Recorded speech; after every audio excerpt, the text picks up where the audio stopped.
প্রিয় দর্শক বন্ধুরা, এই মুহূর্তের জন্য অর্গানাইজার, টিচার বা সংগঠক শিক্ষকদের অত্যন্ত গুরুত্বপূর্ণ খবর আপডেট। কার্যত মে মাসের মাঝামাঝি সময়ে দাঁড়িয়ে চাঞ্চল্যকর সংবাদ আপডেট এইমাত্র সবটা দেখে নিন। আর্জেন্ট ভিত্তিতে ভিডিওটা কিন্তু ক্রিয়েট করা। বন্ধুরা, ভিডিওটিকে শেষ পর্যন্ত দেখবেন, কোনোভাবে স্কিপ করবেন না। চ্যানেলটিকে অতি অবশ্যই সাবস্ক্রাইব করে নিয়ে সঙ্গে থাকবেন জরুরি নিউজগুলি পাওয়ার জন্য। চলুন কথাবার্তা না বাড়িয়ে আমরা মূল টপিকেই ফোকাস করি।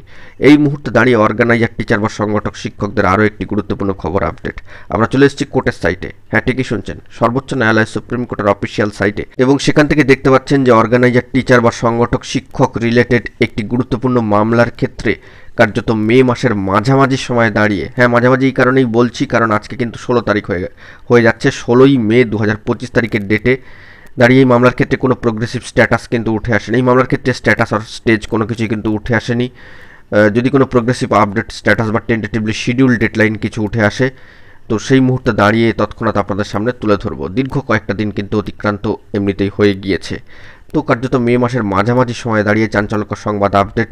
এই মামলা থেকে কোনো প্রোগ্রেসিভ আপডেট স্ট্যাটাস বা স্টেজ কিন্তু কিছু উঠে আসেনি, এবং computer generated tentatively schedule deadline কিন্তু কিছু উঠে আসেনি। আমরা নজর রাখছি সর্বোচ্চ ন্যায়ালয় সুপ্রিম কোর্টের অফিসিয়াল সাইটে। সর্বোচ্চ ন্যায়ালয় সুপ্রিম কোর্টের অফিসিয়াল সাইট থেকে যদি কোনো অফিসিয়াল তথ্যাদি উঠে আসে এর কেস স্ট্যাটাসে এই মামলাটির ক্ষেত্রে, অবশ্যই তৎক্ষণাৎ কিন্তু সবটা তুলে ধরবো। আপাতত যে তথ্য উঠে আসলো, কোনো প্রোগ্রেসিভ স্ট্যাটাস কিন্তু উঠে আসেনি। চাঞ্চল্যকর সংবাদ আপডেট। এখন এটুকুই, ভালো থাকবেন, চ্যানেলটিকে সাবস্ক্রাইব করে নিয়ে সঙ্গে থাকবেন। ধন্যবাদ।